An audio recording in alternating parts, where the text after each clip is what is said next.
Assalamu Walaikum. Hello friends, how are you? Welcome back to my another video. In this video, I am going to show you how to insert background image third page in Microsoft Publisher. Let's get started. At first, we have to open a Publisher document. Now we want to insert background image only the third page. Go to the third page.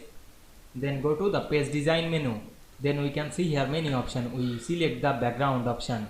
Then go to more backgrounds, and we can see here open a window formatted background. Then we select the picture and texture field. Then click insert.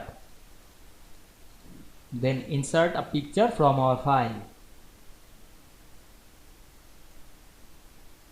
Now I select this picture and click insert.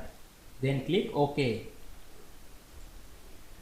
Then zoom out the document. Now we can see we insert picture as a background only the third page very easily.